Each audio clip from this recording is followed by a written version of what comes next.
जयैनो हाबाफारि लानाय आरो दलहा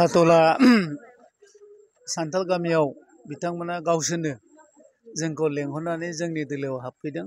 बिथांमोना जोंनि खामानि मावनाय दांनायखौ मोजां मोननानै थांनाय समाव जिहेतु गुबुन दोलोआव दंमोन, दा बिसोरो गासैबो ज' जादों जे साराय बोसोराव इउपिपिएल सरकार खुंनाया जे बहुत सान्थि फैदों, जौगादों आरो बयबो हारि माहारिखौ जे अनदों। जोंनि गाहाय मावफुं सोद्रोमा प्रमद बर'नि दैदेननाय आरो बिथांनि खामानि मावनाय, दा बिथांनि नाजानायजों गासैबो दिनै बे साराय बोसोराव गासैबो हारि माहारिया अनलायलायनायखौ जोङो नुनो मोन्दों आरो अनलायनाय गासैबो जों खालामलायदों।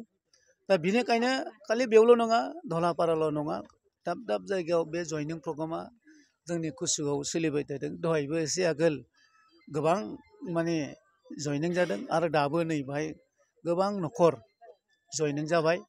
दा बेनो मोनसे बेबायदि जयनिं हाबाफारिजोंनो जों मोनसे खोथाखौ रोखा बुंनो हायो जे फैबाय थानाय समाव गुबुन गुबुन दोला जे बाव बांद्राय सक्तिशालि जानाय नङा, बेनो मोनसे फोरमान। रायजो राजायाथ' दा जेरावखि थां इउपिपिएल होनबानो बिथांमोना जोंखौ जोबोद आदर खालामो आरो रायजो राजानि अननायजोंनो जों एबारबो देरहाबावगोन। आरो रायजो राजाया अनब्लासो मोनसे दोलोआ जौगायो आरो खामानि मावनो हायो। दा नोंखायनो खामानि मावनायखायनो दिनै रायजो राजाया जोंनि इउपिपिएल सोरखारा बे बिटिआरआव खामानि मावनायखायनो दिनै रायजो राजाया जोंनाव ग्लोब ग्लोब हाबफैदों आरो जों अनसायनायखौ मोन्दों रायजो राजानि। फैबाय थानाय बिसायख'थिनि थाखाय नोंथाङा माबायदि सानहरो?